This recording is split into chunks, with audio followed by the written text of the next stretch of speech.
trabalhar fora do Brasil era uma coisa muito distante. Então, o sonho nunca foi trabalhar fora, o sonho era trabalhar em São Paulo. Eu comecei minha carreira aqui em Fortaleza, que é onde eu me formei, fiz faculdade e tudo. Fui para São Paulo e agora estou trabalhando para Nova York, mas de volta em Fortaleza. Olá Brasil, muito prazer. Para aqueles que me conhecem, eu sou Marcelo, redator publicitário aqui em Nova York. E no Publicitário na Gringa de hoje, eu converso com Davi Sabre, Senior Copywriter da Havas CX daqui de Nova York, para responder uma das perguntas que vocês mais me fazem.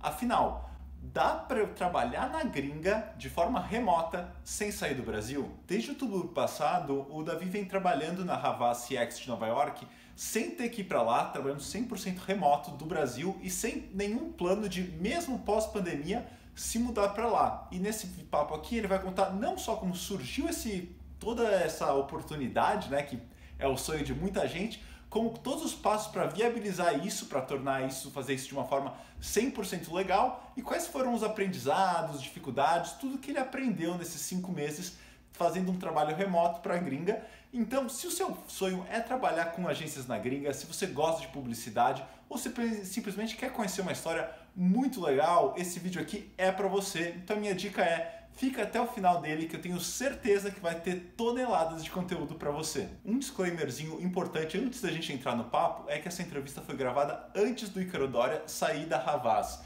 Então vocês vão ver que nesse papo a gente conversa sobre ele, mas sem comentar nada da saída dele, porque na época a gente não sabia que isso viria a acontecer. Mas bom, acho que já falei muito, recados dados, bora escutar o que é que o Davi tem para contar pra gente. Davi, muito obrigado pelo seu tempo, cara. Você vai trazer pra gente uma coisa que é uma das maiores demandas do meu público, que é perguntar, cara, será que eu consigo trabalhar pra gringa sem sair do Brasil? E daí, quando eu fiquei sabendo do seu caso, eu falei, cara, isso aqui é uma história muito interessante de saber, por mais que talvez seja exceção, sempre é legal ver esses casos. Então, muito obrigado pelo seu tempo e estou bem ansioso aqui para conhecer um pouco mais dessa história tão diferente, saber como é que isso aconteceu e como é que está sendo. Eu que agradeço aí o convite, acho que você tem você está fazendo um conteúdo super útil, interessante para todo mundo que tem interesse em trabalhar fora, em conhecer, não em trabalhar fora, mas em conhecer a história das pessoas e também dos profissionais, a carreira que eles tiveram durante todo esse tempo. Então, sim, legal estar aqui hoje. Obrigado, Davi. Bom, então, para a gente começar, eu lembro quando eu vi seu LinkedIn lá, tipo, Davi is starting a position at Havas CX New York. Eu falei, caramba, uau, te mandei uma mensagem, seja bem-vindo. Mas eu achei estranho, daí você me explicou que você está trabalhando do Brasil e sem necessariamente planos de vir trabalhar aqui nos Estados Unidos. Então, conta como é que surgiu essa oportunidade de trabalhar remoto para Havas de New York. E se foi algo que você buscou ou que te ofereceram? Inicialmente, não tinha uma visão se era remoto ou não remoto. Tá? Foi uma coisa que apareceu, não tava buscando essa oportunidade. O que aconteceu foi o Ícaro Doria, que é CCO global da Havas Health You, estava montando um time dele, de gente de confiança dele, que ele gostasse do trabalho, que eu não conhecia antes, e estava posicionando algumas pessoas dentro de agências espalhadas do grupo, né, inteiro. Sim. E aí o Marcos Geraldo me indicou para ele. Ele falou com o Marcos foi e me indicou para ele. E aí foi curioso, porque mesmo sendo, enfim, CCO global da rede, ele não queimou etapas, assim, ele não me ligou direto. A recruiter do grupo Havas me ligou, mandou um e-mail e tal, perguntando se eu tinha interesse e tal, e eu conversei com ela e aí passei, né, primeiro por ela, aí fui falar com o Head of Content da agência, passei por ele, fui falar com o Managing Director da agência, passei por todos eles, foi que eu fui efetivamente ter um papo com o Ícaro e aí sim fechar a questão. Mas a gente não tinha visibilidade ainda sobre o que era o formato, o que é que ia acontecer. E quando a conversa foi desenvolvendo, a gente tinha alguns entraves. Então, assim, a gente estava no meio de uma pandemia, as fronteiras dos Estados Unidos estavam fechadas, os vistos com mais dificuldade ainda do que nunca. Totalmente. E todo mundo trabalhando de casa, ou seja, as agências estavam fechadas. Não fazia sentido onde você estava fisicamente, porque está todo mundo trabalhando remoto. Então, juntou todas essas dificuldades juntas de contratação, A gente queria fechar. E aí o Ícaro conseguiu fazer um contrato comigo através da Havas Brasil, mas trabalhando para a Havas Nova York. Então, o meu contrato é local, que era o jeito da gente conseguir resolver essa questão agora e começar a trabalhar, mas a minha empresa é em Nova York. É um formato muito novo para o grupo. Para os outros grupos, eu não conheço ninguém que tenha tido uma contratação desse jeito também. Então, tem muita coisa que a gente está entendendo no meio do caminho como é que isso procede, entendeu? Porque eu tenho essa contratação Havas Brasil, mas eu não tenho nenhum vínculo com a Havas aqui no Brasil, entendeu? Sim. A não ser o TI e o RH. E aí, o que é, de alguma forma, um pesadelo de TI. Nunca imaginou, entendeu? Coisa que a gente nunca imaginou, mas eu tenho que lidar com TI do Brasil, eu tenho que lidar com TI nos Estados Unidos, eu tenho que fazer que às vezes com que eles se falem e se conversem através de mim. Você está entendendo? E aí, cara, até dentro do próprio sistema da Havas, dentro do sistema eu era a Havas Brasil, mas como a Havas Brasil eu não conseguia preencher o timesheet de lá. Então foi feita uma nova conta para mim lá. Mas quando foi feita a nova conta, eu não conseguia acessar, através da minha conta do Brasil, os jobs, só o timesheet. Então, cara, era um bolo de coisas novas que a gente vai descobrindo e entendendo como se faz. Desde dessas que são mais óbvias de você achar que vai acontecer alguma coisa, até coisas que a gente parecem agora muito óbvias, mas que nenhum de nós previu. Tipo, ação de graça nos Estados Unidos, por exemplo. Eu ia perguntar exatamente isso. Exatamente isso. Como é o esquema de feriado? Você segue o esquema do Brasil, o esquema dos Estados Unidos? Como tem sido isso? Isso também foi uma coisa que ninguém se atentou, entendeu? Então, são coisas que a gente está descobrindo no decorrer dessa jornada. Inicialmente, eu descobri isso num feriado do Brasil. Era feriado no Brasil e eu fui trabalhar, né, normalmente. E aí, conversando aqui com uma colega, eu falei que estava com um problema de TI e falei, pô, amanhã eu vou mandar um e-mail para o TI, porque hoje é feriado no Brasil, eles não vão atender. E ela falou assim, mas como assim é feriado no Brasil? E aí foi que a gente foi se atentando, entendeu? E aí a gente acordou inicialmente de que eu vou seguir, já que eu estou sob as leis brasileiras, de alguma forma, que eu siga também os feriados brasileiros. E tudo isso fez, na verdade, todas essas questões de leis brasileiras e leis dos Estados Unidos são super diferentes, né? Sim. Fez com que, até para fechar essa contratação, demorou um tempo. Porque eles tinham que entender como é que funcionavam as leis no Brasil.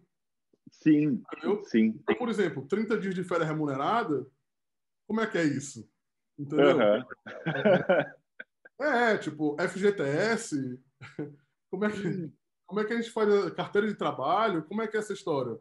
Então, demorou um tempo até essa coisa conseguir ser consolidada, assim, e a gente conseguir efetivamente fechar uma questão. É um test drive, um crash test, na verdade, para a rede como um todo. Assim. Eu sou a primeira contratação desse sistema dentro da rede. E acredito que talvez dentro das redes, assim, porque eu nunca vi ninguém ser contratado dessa forma. Então, eu acho assim, que se funcionar, se for legal, acho que abre uma oportunidade para muita gente. Entendeu? Sim. Você imagina que, de repente, pô, vou trabalhar na TBWA, na Xadei, mas eu estou aqui contratado pela Lilara, por exemplo. Entendeu? Sim. É uma possibilidade também de você ter, tanto para as redes quanto para os profissionais, de terem uma experiência e um teste para ver se vocês se dão, né? E se funciona, e se é legal, se você gosta. Você imagina que o comum é a gente ir para trabalhar fora sem nunca ter trabalhado na agência onde a gente está trabalhando fora. Então, se você está no Brasil e nunca morou fora, você vai lá morar fora dentro de uma agência que você não conhece. E, cara, tomara que seja legal e todo mundo torce muito. Obviamente, você tenta se munir do máximo de informação possível para ser legal. Mas você está fazendo uma grande mudança na sua vida, de mudar de país, levar tudo que você tem, família, toda essa questão Totalmente. com isso, né? Não, com certeza, cara. Assim, acho que até, tipo, torna até um pouco mais... Porque, assim, sempre dá um friozinho na barriga de cara, tipo, tá tudo mais... Eu tô mais ou menos acostumado aqui ao Brasil, tá? Como é que vai ser? Porque quando você se muda de país, não é só que você está mudando de trabalho, você está mudando tudo. Tudo, é o pacote completo. Você não consegue só mudar assim. Então, eu achei muito interessante quando eu vi esse esquema, Davi. E o que você acha que... Lógico, a pessoa que pode responder isso propriamente talvez seja até o Ícaro. Mas o que você acha que motiva uma agência a querer contratar alguém, vamos dizer assim, de fora, ao invés de, por exemplo, de trazer diretamente um americano ou um estrangeiro que já está nos Estados Unidos? Porque, bem ou mal, assim, você comentou, o americano poderia, poxa, contratei o cara, ele começa. No seu caso, tem uma burocracia maior, tem um aprendizado, tem até a questão do fuso horário. O que você acha que eles veem assim em pessoas de fora? De repente, até se quiser personalizar um pouco em você mesmo, até o que você acha que motiva a agência? Tipo, poxa, vamos investir em alguém de fora. Falando um pouco sobre esse processo de contratação e dessa dificuldade, eu acho que talvez esse processo pelo qual eu passei talvez tenha sido até mais complicado do que um processo de visto, se a gente não estivesse na pandemia. Porque é um processo em que a agência teve que entender as leis de outro país, entender como é que isso poderia funcionar. Demorou, cara, mais de 3 meses para fechar a questão, assim. Meses de trabalho intenso, assim. O primeiro foi complicado, mas certamente se houver o segundo, não será, porque aí você já Tem entende... aprendizado, né? Você Realmente. entende o caminho das pedras, né? Sim, até porque uma coisa que eu acho legal de comentar, Davi, que não sei se talvez as pessoas que ainda não têm uma experiência em agência grande talvez tenham isso, é que grupos grandes internacionais, eles são muito by the book. Eles não vão fazer uma coisa assim, tipo, vamos dar um jeitinho. Não, as coisas são muito embasadas e, tipo, tá tudo dentro dos processos, tudo dentro da lei. Então, realmente tem essa questão de, tipo, não é várzea, vamos dizer assim. Tem toda uma burocracia que tem que ser feita mesmo. Não tem puxadinho, cara. Não tem puxadinho. Não tem gambiarra. No fim das contas, até pode parecer uma gambiarra. Tipo, cara, sim, mas pra fora, mas não é, tipo, tá tudo muito dentro da legalidade, de todos os processos que isso pode ter, assim. Mas é um processo até você descobrir como fazer esse processo dentro da legalidade, tudo bacana, demora, né? Demorou para acontecer. Com relação ao que você perguntou sobre o que é que eu acho que motiva uma agência de fora contratar um brasileiro, acho que primeiro é o que todos nós sabemos, o brasileiro ele tem uma reputação criativa muito boa lá fora, né? Totalmente. Uma reputação criativa muito boa que a gente tem aí fora. Então esse já é um primeiro ponto, assim. E eu acho que a gente tem uma coisa muito pessoal, tá? Essa opinião, assim, mas eu acho que a gente tem uma coisa de uma paixão, de um fogo que é diferente, entendeu? E eu acho que as pessoas sentem isso. Sentem o nosso calor, sabe? A nossa vontade, a nossa paixão no que a gente está fazendo. Então, eu acho que isso é uma outra coisa que também faz com que os gringos fiquem meio seduzidos assim pela gente, assim. No caso em específico, cara, aí é um pouco mais específico ainda a minha história. A agência onde eu estou é uma agência, essa é a Havas CX, então é uma agência de Customer Experience e de UX. Então, assim, já é muito diferente das agências convencionais que eu trabalhei no Brasil. Quando eu falo convencional, eu estou usando a palavra convencional e não tradicional. Mesmo numa agência convencional, que não é tradicional, ainda assim uma agência de CX e de UX é muito diferente. Então, é uma agência muito focada em Creative Data, em BI, em tecnologia criativa e toda essa coisa. E por alguma razão que eu não sei explicar, eu tenho muita coisa no meu trabalho, no meu portfólio, que é ligada à tecnologia. Que usa muito tecnologia tentando, enfim, ser inovador e ser inusitado. Eu acho que o Ícaro pode responder isso melhor do que eu realmente, mas assim, eu acho que foi isso que fez me juntar dentro da Havas CX. Então, a Havas CX tem uma grande expertise em tecnologia e creative data, e eu vou trazer alguém que tenha um foco, que nunca trabalhou numa agência de CX, que eu nunca trabalhei, é a minha primeira vez.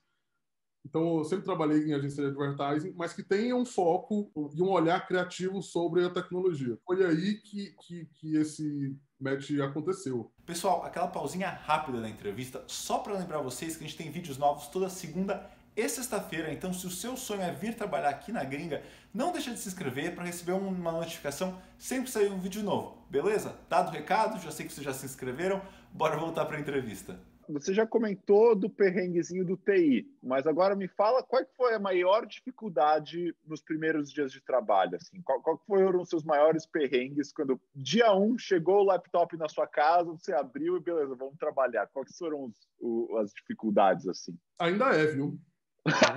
Sim. Vou te falar que ainda é. Cara, a maior dificuldade para mim, assim, de muito longe, foi processo. Entender o processo. Porque, assim, são muitas coisas novas ao mesmo tempo, no meu caso. Então, assim, eu tenho, trabalhando numa agência gringa pela primeira vez, que por si só já é diferente. Trabalhando numa agência de CX pela primeira vez, que aí é muito diferente. Sim. E fazendo tudo isso em inglês todo dia. Entendeu? Porque uma coisa é você fazer, cara, fazer um roteiro em inglês, ou apresentar um videocase, ou mesmo apresentar uma concorrência, ou fazer um projeto em parceria com a agência da rede de fora. Tudo isso eu já tinha feito, deu tudo certo. Quando você faz no dia a dia, todo santo dia, é diferente, cara. Totalmente. Não, com certeza. E eu não tinha me atentado para isso. Tá? Eu sabia que, obviamente, que eu ia ter alguma dificuldade no começo, e todo mundo me falou isso.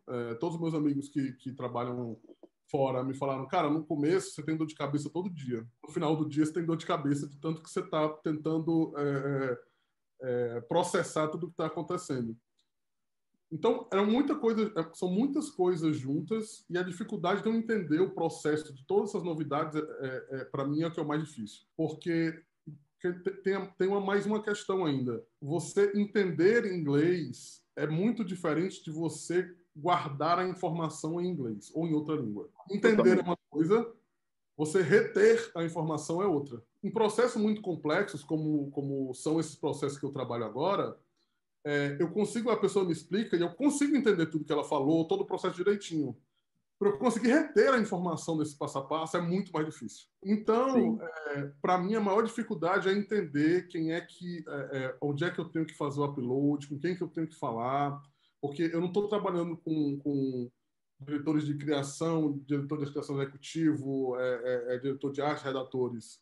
Estou trabalhando com arquiteto de informação, com UX designer, com outra visão de como se fazer isso. Desde as coisas mais simples, cara. O processo de revisão é muito diferente. Muito diferente, assim.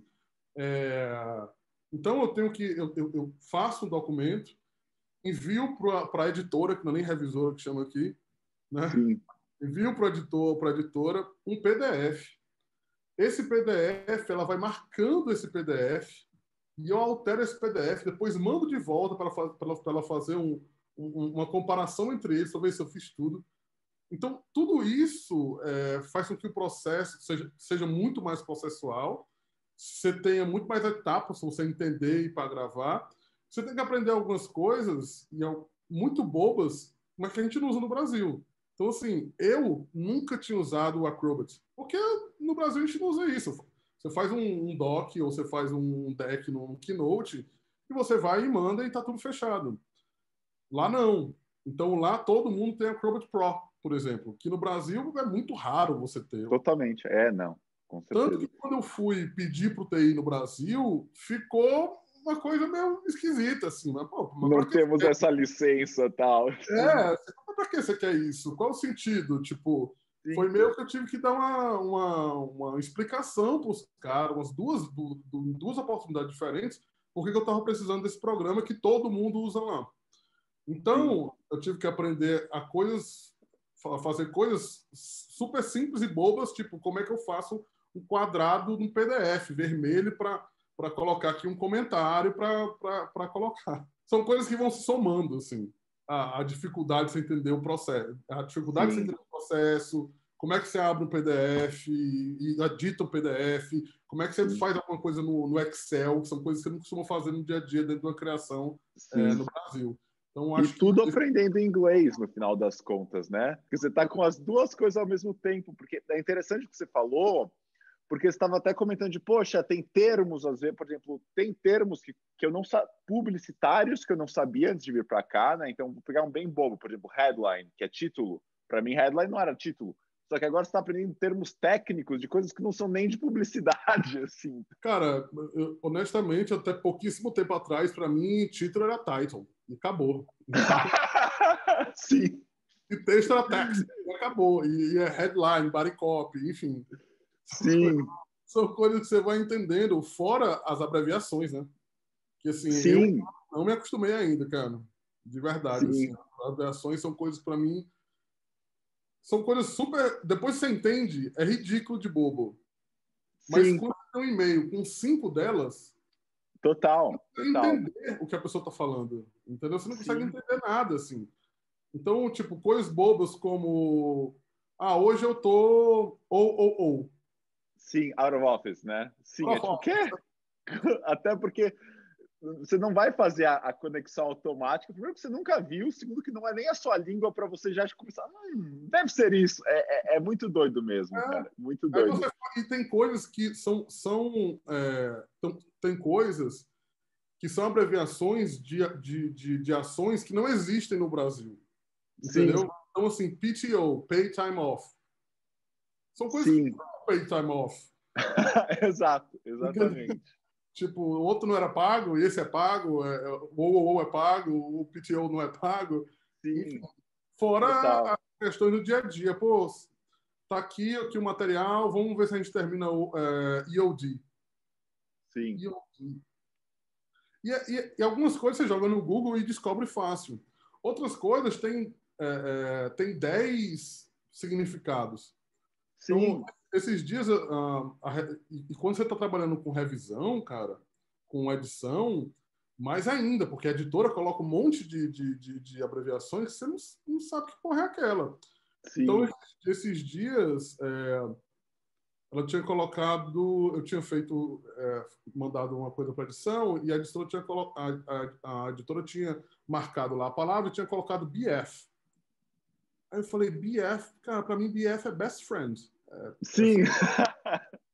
Ou boyfriend, não sei. Ou boyfriend. E aí ela me explicou que era boldface. Falei, Nossa, eu nunca ia fazer ideia disso. Mas, assim, o que está acontecendo, assim, pelo lado positivo, é que as pessoas estão sendo gentis com isso. Que bom. Sim. Entendeu? Então, assim, as pessoas entendem que eu sou estrangeiro, que inglês não é minha primeira língua. Então, quando elas estão fazendo algumas coisas muito específicas, estão colocando muitas abreviações e muitas coisas, quando eu estou conversando, eles colocam abreviação e entre parênteses colocam a palavra. Entendeu? Para que eu consiga entender. Então, há uma gentileza nesse sentido. Sim, que bom.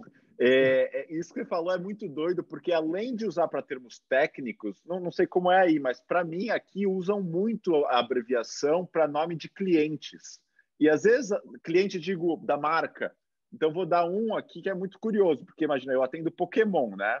Uhum. Pokémon, você imaginaria que a abreviação seria PKM, ou sei lá, P, mas é TPCI, porque é The Pokémon Company International. Tipo, quando que eu ia saber que TPCI é Pokémon, sabe? E fala com uma naturalidade, sabe? Tipo, óbvio, como não? Cara, mas ó, é aprendizado, com certeza. Mas olha só, a gente faz muito isso aqui também. Muitas vezes a gente está fazendo algum projeto e a gente dá um nome para o projeto que não é o nome do projeto. Sim. É um nome que às vezes nasceu lá atrás, porque lá atrás era de alguma forma, que agora não é, ou porque a gente se apegou e tal.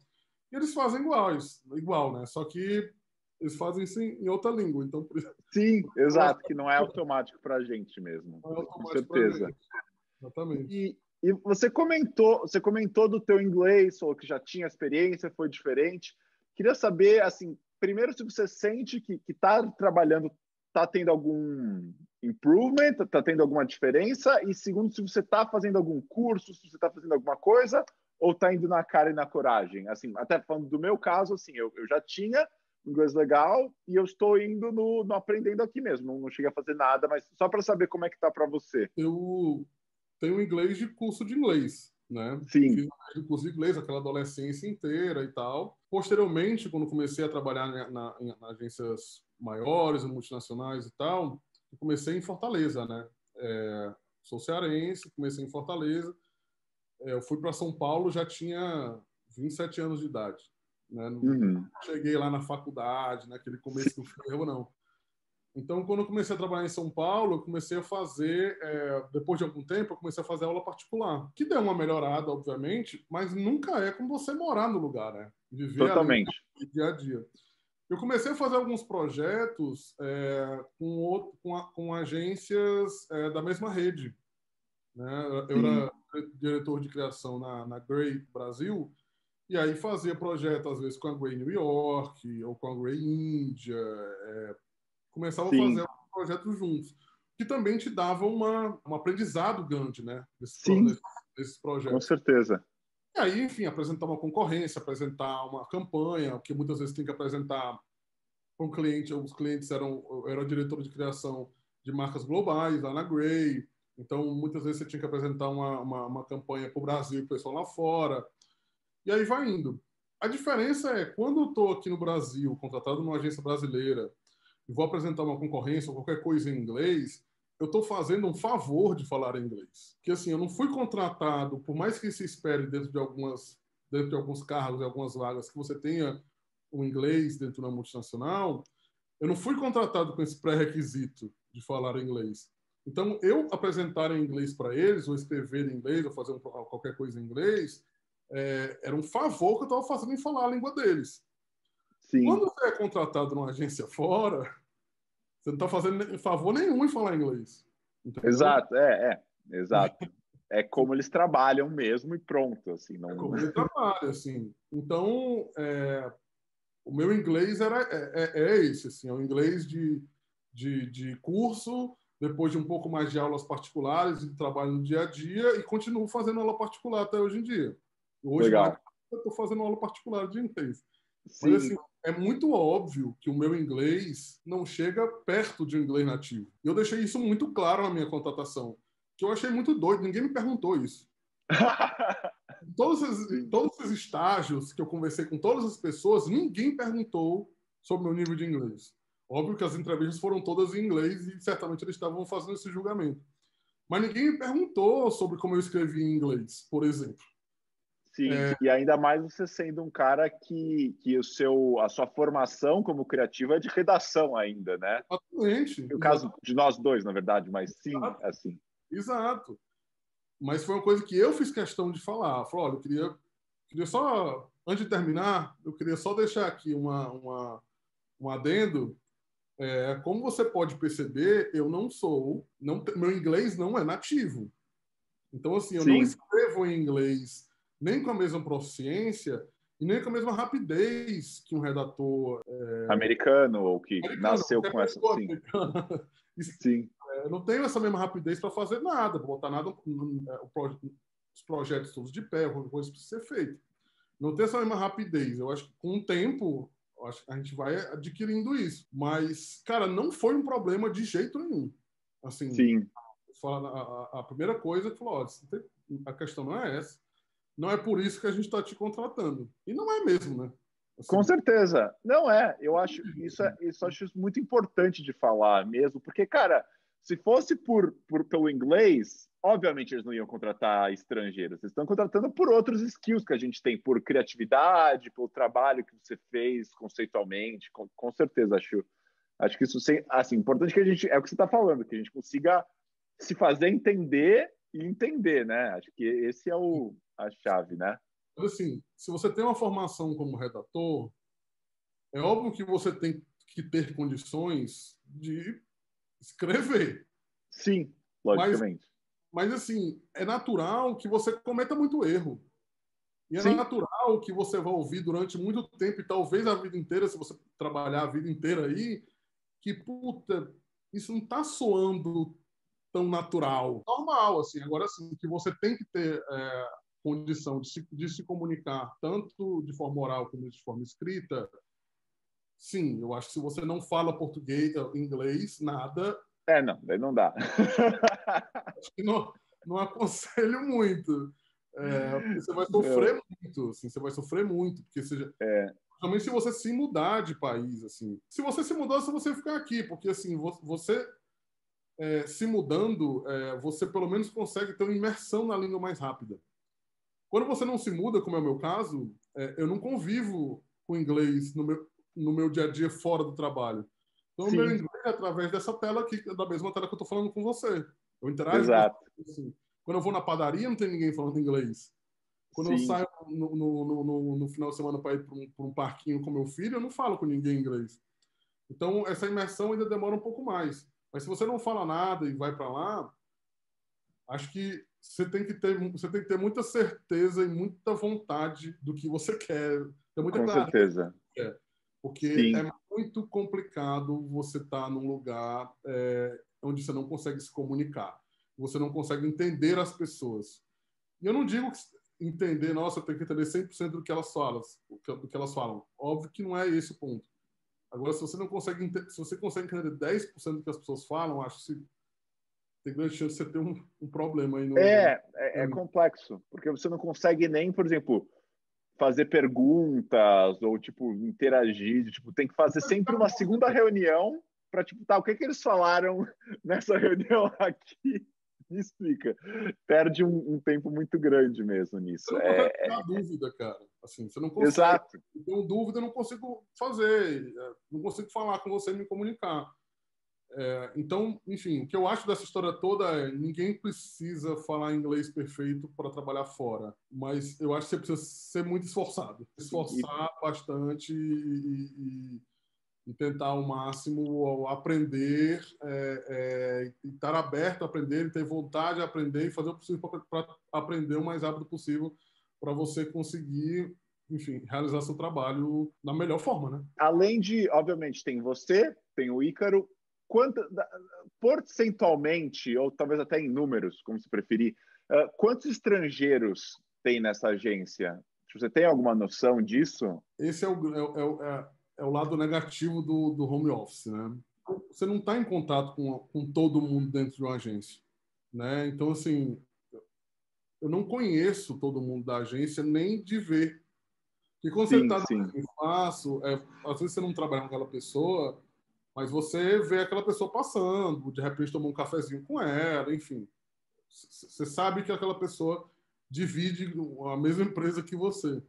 Quando você está em home office, isso não acontece. Porque você não trabalha com essa pessoa, eu não tenho contato com ela. Por mais que se tentem fazer happy hours virtuais, por mais que se tente fazer alguns momentos de interação com todo mundo dentro da agência, não Não é é a mesma coisa. eu posso dizer nesse sentido é que é uma agência muito, muito diversa, de muitas nacionalidades. Porque é um grupo, a Havas X não é uma agência em Nova York, ele é um grupo que tem em Paris, que tem aqui no Brasil, inclusive, também, em Hong Kong, em Londres, Toronto. Então, nas reuniões, tem gente que está falando inglês britânico, tem gente que está falando inglês canadense, tem gente que está falando que inglês com sotaque indiano, a gente está falando inglês com sotaque brasileiro, que é o meu, no caso. Sim. Então, é bem misturado. Eu acho que o que essa pandemia nos trouxe de positivo, acho que é complicado falar em coisas positivas dentro Lógico, mas pegando avanços, né? Não necessariamente assim, a pandemia como um todo negativa, mas houve coisas que aconteceram aqui que a gente pode ver como evoluções, né? Houve coisas que aconteceram que abriram portas diferentes. Totalmente. Né? A pandemia abriu outras portas. Então, home office sempre foi uma realidade, principalmente fora do Brasil, mas nunca da forma como é hoje. As agências, nunca foram tão abertas a esse formato de não ter você presencialmente lá. Então, abre muitas possibilidades e muitas portas para profissionais no mundo inteiro. E é curioso que, durante esse tempo, eu fui abordado por duas pessoas diferentes, que eram grandes nomes em grandes redes, que estavam abrindo redes globais sem escritório. Então, assim, me abordando para saber se eu queria fazer parte do time que ia vender esse time para alguns clientes, mas era um time globais. Então, cara, você está no Brasil, tem o outro está na Islândia, o outro está não sei aonde, o outro está não sei aonde. Eu vendo para os clientes essa expertise global que eu tenho de todo mundo, e aí, no fim das contas, você tem uma empresa que tem 2.000 leões, porque você juntou todo mundo ali de vários lugares diferentes, e você oferece um outro tipo de network para esses clientes, entendeu? Você junta profissional e junta agência independente também. 2 vezes, por 2 pessoas diferentes, eu fui abordado para participar de processos assim. Eu acho que talvez daqui para frente seja mais comum e mais fácil a gente encontrar coisas nesse sentido. O que abre Total. muitas portas para todos nós, né? Sim, e até você comentou justamente dessa questão de você estar interagindo com times de diversos países, tal. Você tem trabalhado em projetos mais voltados para Estados Unidos ou projetos mais globais? É engraçado, porque eu tenho trabalhado mais em projetos globais, porque são projetos muito focados em tecnologia, né? Então, Sim, geralmente, e são grandes companhias, então, geralmente, a gente faz o projeto de tecnologia nos Estados Unidos e distribui para o mundo inteiro. E aí eu tenho que fazer, inclusive, os famigerados Localization Guides. aham, A gente sim. odeia aqui no Brasil. É porque é uma marra, né? Assim, na verdade, no fim das contas, de alguma forma, é uma camisa de força em muitos pontos que você queria atuar, né? Sim, E eu estou fazendo eles agora. Então, eu tento ter empatia com quem vai lê-los para que a pessoa, dentro do possível, possa ter alguma manobra lá dentro e possa fazer alguma coisa lá dentro. Que eu acho que isso, dentro dos projetos de tecnologia, são ainda mais complicados, assim, que o projeto, qualquer mudança, ela requer mais esforço, entendeu? Ao mesmo tempo, é o que é mais complicado e o que eu acho mais sedutor. No sentido, e foi essa a razão pela qual eu topei entrar nessa história, assim. Se dentro de uma agência convencional eu estava muitas vezes correndo atrás de usar a tecnologia para promover uma experiência diferente para os usuários de alguma forma, e é uma agência que não era focada em tecnologia, quais são as possibilidades que eu vou ter quando eu estiver numa agência onde isso não é a proatividade ou isso não é o job que chegou ali pontual, onde isso é o dia a dia, entendeu? Então, esse foi meu pensamento para ir por essa linha. Pô, se eu tenho uma ideia aqui, para ter essa ideia, eu preciso, enfim, construir um app, um web app, uma interação digital diferente, ou qualquer coisa, dentro ou fora do ambiente digital. Então, imagina se eu estou num lugar onde essa coisa já existe. Então, sim, assim, está sendo construído o app para esse cliente. Como é que eu posso trabalhar criativamente dentro dele e trazer uma solução completamente diferente, uma solução nova, tendo em vista que eu já tenho esse tipo de tecnologia todo envolvido nisso? Então, sim. acho que esse foi um dos meus interesses de entrar nessa jornada aí. Sim, é muito legal ouvir isso, até porque, assim, lógico, são trajetórias totalmente diferentes, tá? Mas que você estava comentando disso de, poxa, eu já fazia coisa de tecnologia e daí vou trabalhar numa empresa que trabalha com isso. Teve uma coisa até que, para mim, me seduziu um pouquinho aqui da Mediacom, porque eu sempre gostei de criar, tipo, hacks de mídia, saca? E daí, do nada, você está numa agência que vende muita mídia, que tem, sabe, tipo, que tem essa expertise, é muito interessante você poder estar desse lado para tipo, ok, agora eu posso criar porque esses caras são os caras que estão detendo isso, que eles mais manjam disso. É muito interessante ter essa É, experiência. Você está 2 horas à frente de Nova York e, bem ou mal, o americano, como eu falo em alguns vídeos meus, ele não tem um horário de almoço muito comum assim. Então, como é que tem sido para você essa questão de timing? Você acorda mais tarde? Você está fazendo seu horário como se estivesse no Brasil, como se estivesse em Nova York? Como é que está sendo essa questão do fuso horário e dos horários dos seus working hours, né? Esse é um dos pontos que ainda é um work in progress. A gente está tentando se entender ainda como é que é isso. Assim.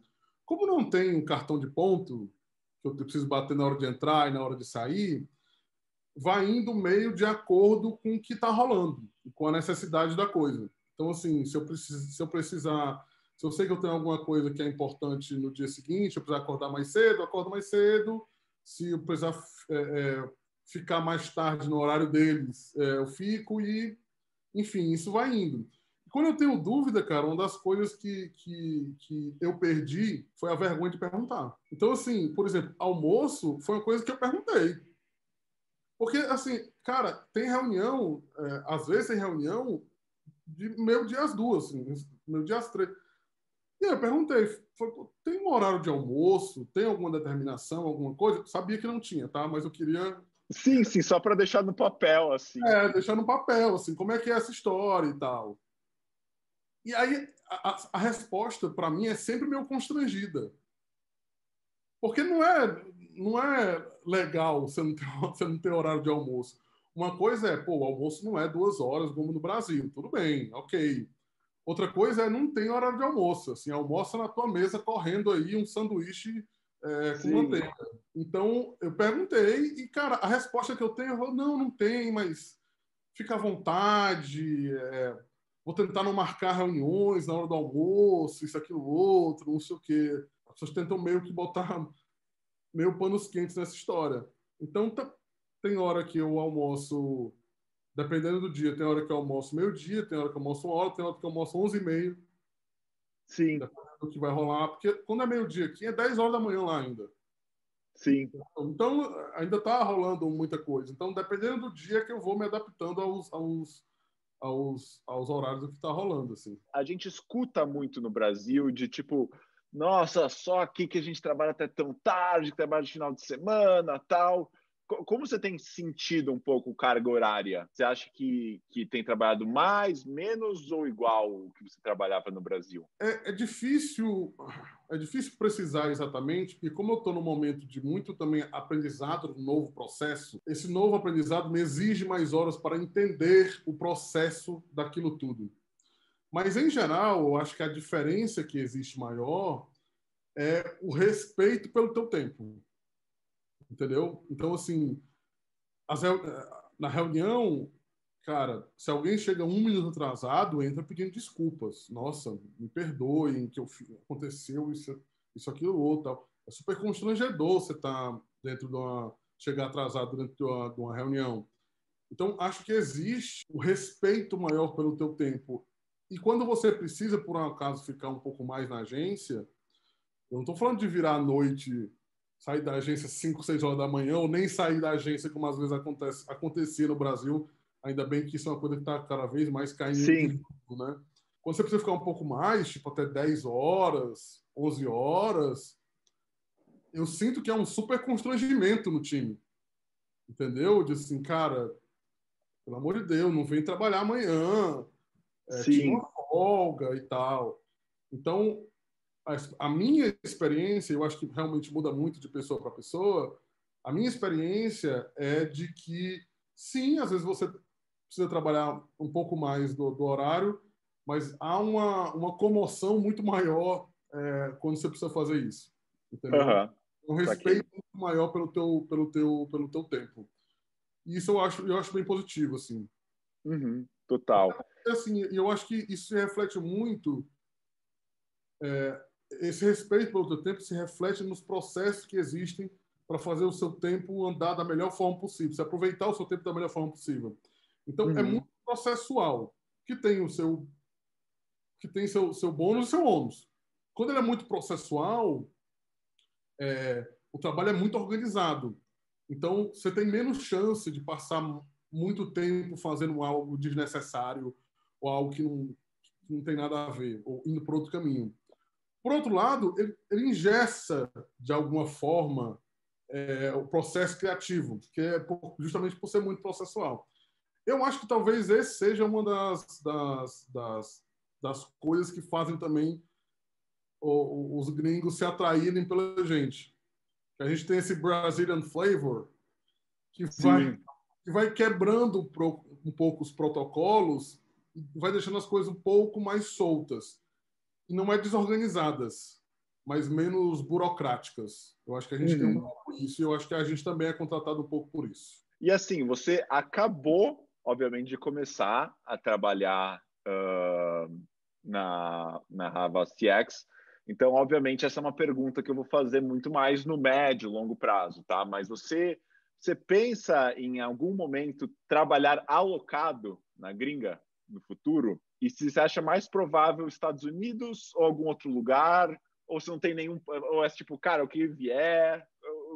Tem alguma coisa na sua cabeça nisso? Cara, assim, primeiro, o que vier, não. Assim, não é por... Lógico. Não, assim, eu sempre tive... Assim, como eu te disse, eu comecei minha carreira em Fortaleza. Na verdade, eu comecei a minha carreira escrevendo no teatro e não em publicidade. Sempre trabalhei com teatro, escrevendo para o teatro, enfim, dirigindo e tal. E quando chegou a hora do vestibular, não tinha, eu queria fazer artes cênicas e não tinha artes cênicas em Fortaleza na época. E aí eu fiz para publicidade, que achei que era o que estava ali, ó, mais perto. Obviamente, a inocência juvenil fez com que eu caísse nessa lorota. Então, quando eu entrei na faculdade e eu comecei a me interessar por teoria da comunicação, na verdade, nem pensava em ser redator, eu comecei a me interessar dentro desse movimento. E aí eu comecei sendo redator, que minha namorada na época, que hoje é minha esposa, ela era atendimento numa agência. Depois virou mídia, mas na época era atendimento numa agência super pequenininha, nos fundos de um escritório de advocacia. E aí, eu estava numa época, eu já tinha feito muita coisa, porque para você se sustentar fazendo teatro, não é fácil. Então, eu era vendedor de sapato em loja de shopping, já fui gerente de balada, e eu estava numa barman, enfim, eu estava meio numa entre-safra desses trabalhos e ela estava fazendo atendimento. E eu tinha nessa época um Escort, já velho de guerra já. Nessa época ele já tinha já uns 15 anos já. Ele era vermelho, metálico. No sol do Ceará ele ficou rosa. Então era fácil me identificar no meio da rua, entendeu? Mas de qualquer forma, eu ia pegar ela, eu ia buscá-la, às vezes para ir para um cliente, tá, alguma coisa, estava lá. E aí, às vezes eu chegava e ela não estava pronta. Ah, espera um pouquinho. Eu ficava ouvindo o job de orelhada. A dona da agência falava o job, eu ficava ouvindo o job de orelhada. E eu, na loucura, não era nem querendo emprego, era sem fazer nada, pegava um bloquinho de papel e anotava umas ideias, um título, uma coisa, alguma história assim. E mostrava para ela no final. E ela acabou que me contratou. que incrível, que história. Eu comecei meio como motorista, aí fui contratado depois como redator. E aí dentro da agência, cara, rapidamente você vai ganhando espaço, vai ganhando dinheiro. E me sustentava muito bem para conseguir fazer o teatro que eu queria. Só que depois de um tempo, o mercado local, infelizmente, apesar de ser uma grande potência criativa de gente, de criatividade, de muita coisa de arte, muita coisa interessante, ele não tem a robustez financeira que o mercado do Sul e Sudeste tem. Então, falei tudo isso para responder a tua pergunta lá do início, que eu nunca... trabalhar fora do Brasil era uma coisa muito distante para mim, até relativamente pouco tempo atrás. Então, o sonho nunca foi trabalhar fora, o sonho era trabalhar em São Paulo. Então, depois que cheguei em São Paulo e comecei a conseguir me estabelecer dentro das agências e comecei a fazer um trabalho, foi que essa vontade começou a aparecer. Não sei nem se é uma vontade ou um interesse. Assim. Pô, se rolasse, eu acho que seria legal. Então, hoje em dia, dependendo de como for, enfim, o papo, eu estou super aberto a fazer essa mudança.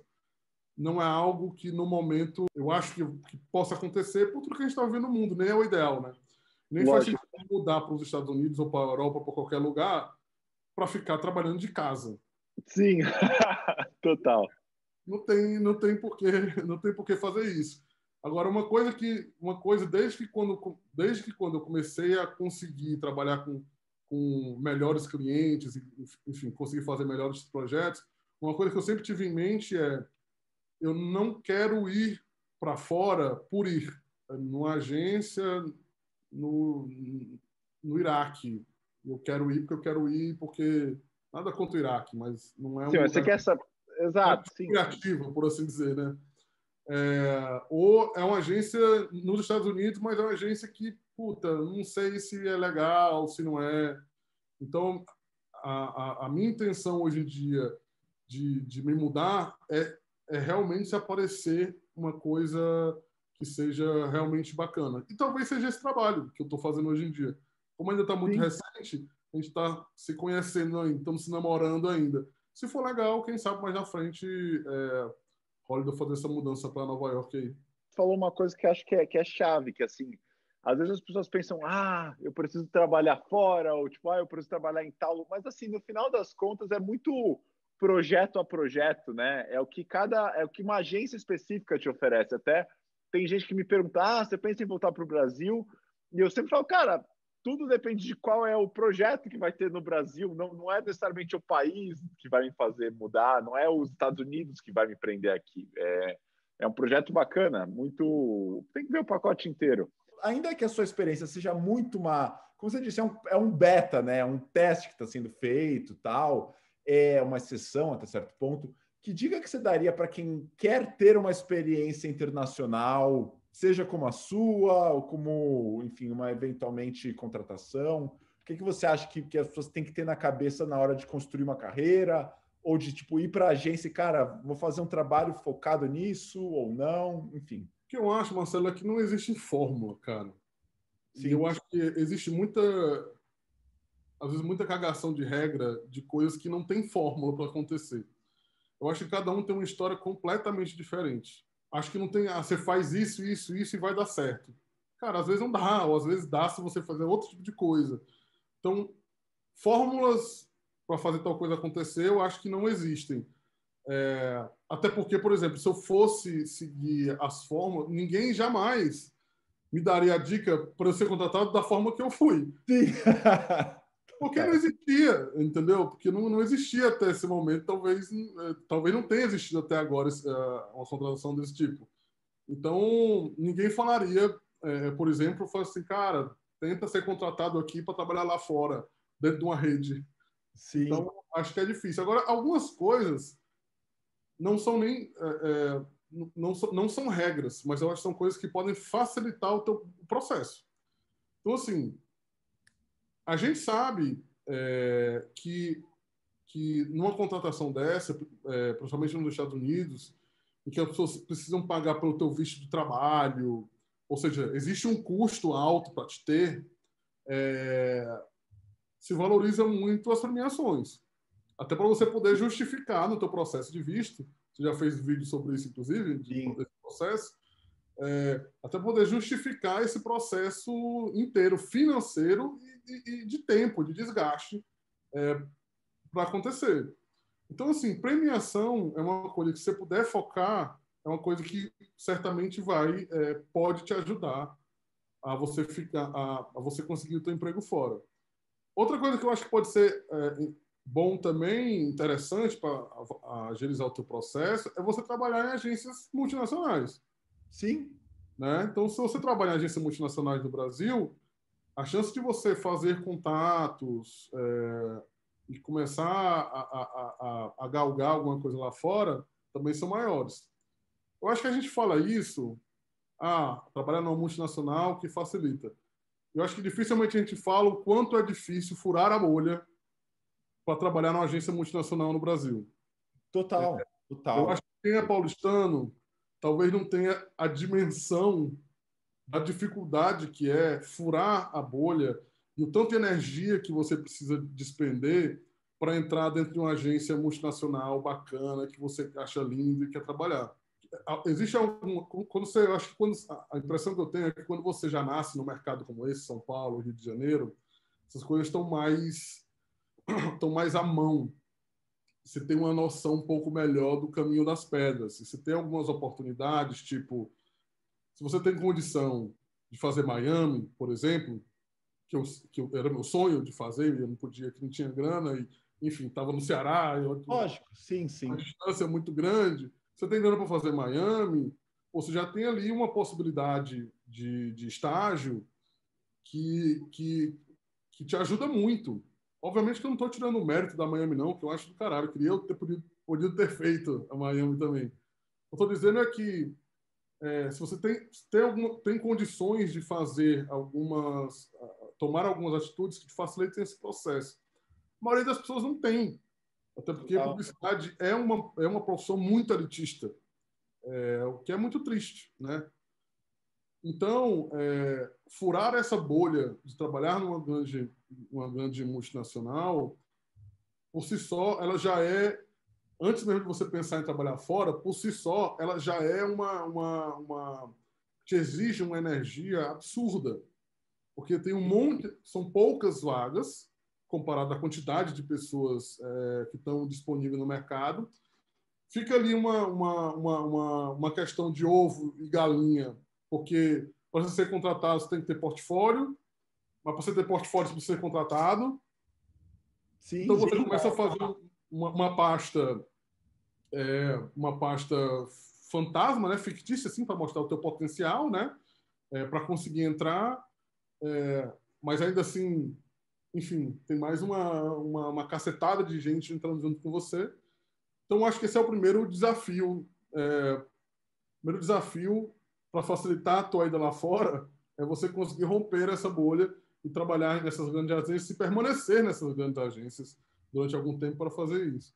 Em terceiro lugar, cara, é ter muita paixão, assim, e muito tesão, e muita vontade. Não tô querendo dizer aqui que gente, é para se fuder de madrugada e final de semana. Não é esse o ponto, tá? Não, lógico. Não é esse o ponto. Quando a gente fala vontade, vontade de querer fazer coisa nova, vontade de querer fazer, de executar, tem sangue no olho, corre atrás, está disponível para fazer, para realizar. Eu acho que quando você não perde essa essência, esse fogo, essa vontade, as coisas naturalmente vão indo, assim, você dá um empurrão para a sorte. Sim, Essa sim. coisa de que você estava no lugar certo na hora certa. Eu acho que você tem que se colocar no lugar certo na hora certa. Entendeu? Sim, Então, assim, se você chega na hora certa, no lugar certo, e você não tem a pasta certa, não adianta estar no lugar certo na hora certa. Então, acho que você ter essa vontade constante de melhorar, de fazer diferente, de crescer dentro dessa profissão, dentro dessa história, faz com que você tenha grande chance de efetivamente crescer e galgar tudo que você está imaginando, tudo que você quiser. Sim, cara, Cada uma dessas coisas, cara. Sim, não, é muito curioso que você foi falando, eu falei, caralho, mano, tem tantas coisas aí que eu falo, meu Deus, isso aqui faz todo tal sentido. Então, poxa, você tava falando da questão de furar a bolha de quem vem de fora de São Paulo. Cara, eu lembrava quando eu comecei na Publicis, cara, gente que tinha um puta trabalho fora no Nordeste, já tinha sido diretor de criação e chegava em São Paulo e como o mercado, como o trabalho é um pouco diferente, tinha que dar 3, 4 passos para trás, assim. E, ao mesmo tempo, você comentou da questão de trabalhar numa network, que também a gente teve a experiência de trabalhar junto na Grey. Porra, cara, lá era uma puta escola, de tipo, tinha Global Councils, tinha uma questão de você já ter uma vivência internacional estando numa agência brasileira. Então, com certeza, concordo 100%. E só finalizando isso, que eu acho que você fez uma distinção muito, muito, muito feliz de, tipo, que não é o trabalho até tarde do sofrer, mas é o de ter a paixão de, cara, eu sou a pessoa que mais odeia trabalhar de final de semana e trabalhar até tarde. Mas tem alguns trampos que eu falo, cara, não, eu vou fazer isso aqui agora, porque eu quero que fique do caralho. Então, tipo, eu acho que mais do que ser uma obrigação, eu acho que quando você tem a paixão, vai vir aqueles momentos que você vai querer fazer, caramba, não, cara, isso aqui merece um pouquinho mais da minha atenção e bem ou mal isso faz a diferença. Eu acho que é inegável, assim, que é um clichê, mas é um clichê muito real, assim que eu vejo muito na prática, assim, nos trabalhos, cara. Cara, só para deixar muito claro aqui desse nosso papo, esse papo não é de forma alguma um ode a ficar de madrugada e trabalhar além da conta. Não é esse o ponto. O ponto é justamente assim, quando você está... Acontece muitas vezes de, como você falou, cara, eu tô achando isso aqui, eu tô adorando isso aqui, e eu acho que isso aqui merece mais a minha atenção, eu vou me dedicar a isso. Mas aí é uma coisa sua.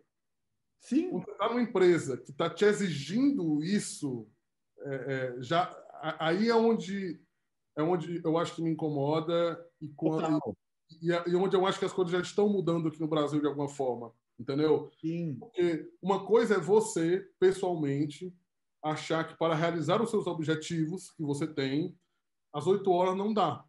Então você voluntariamente vai ficar o quanto você quiser. Outra coisa é a empresa ter esse mesmo pensamento. É aquilo que você comentou de ter o cuidado de, cara, ok, isso aqui não é normal, isso é uma situação de exceção que nós vamos... E ter esse cuidado com o tempo da pessoa. Poxa, hoje vai ter que rolar isso, mas, sabe, desculpa, sabe, tipo, vamos fazer... Não é igual... Houve alguns casos, como você disse, acho que estão acabando. Mas, sabe, tipo, a pessoa fica até horas e daí, tipo... ser esperado que ela vai chegar no dia seguinte como se nada tivesse acontecido. Daí é uma coisa que você fala, mano, não pode normalizar, não pode ser, tem que ser uma exceção. É isso, assim, acho que não pode normalizar. E eu acho que a gente já avançou muito nesse sentido aqui no Brasil.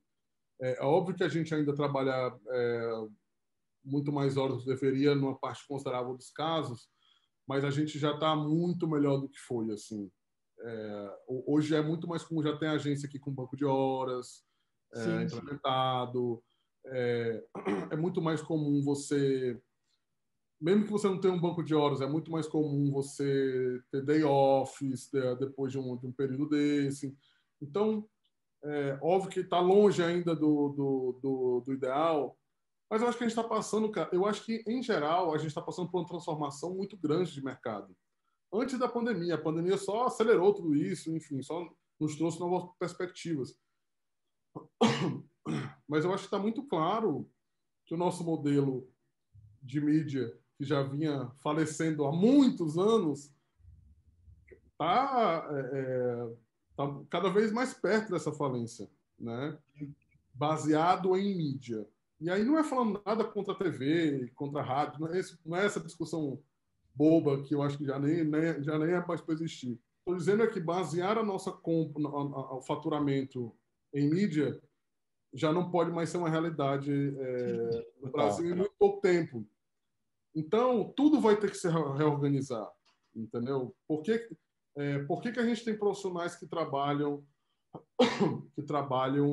até tarde, final de semana dentro de uma agência? É porque a gente tem menos gente do que deveria? É porque a gente tem uma relação com a marca que não é muito saudável? Entendeu? É porque a gente não cobra como a gente deveria cobrar? Então, a gente tem que rever isso. Enfim, onde é o ponto que a gente tem que rever para poder ter um mercado mais saudável, caminhar mais rápido para esse mercado mais saudável, que eu tenho fé que nós vamos chegar em breve. Sim. Cara, Davi, muito, muito obrigado. Acho que foi um papo muito bacana, cara. Assim, sempre são papos muito bons, mas acho que foi algo muito, muito prazeroso para mim ter essa conversa e obrigado mesmo pelo seu tempo. Legal, velho. Eu que agradeço aí, parabenizar mais uma vez aí esse trabalho que você está fazendo, que eu acho animal, que deve dar muito trabalho mesmo, mas de tudo isso.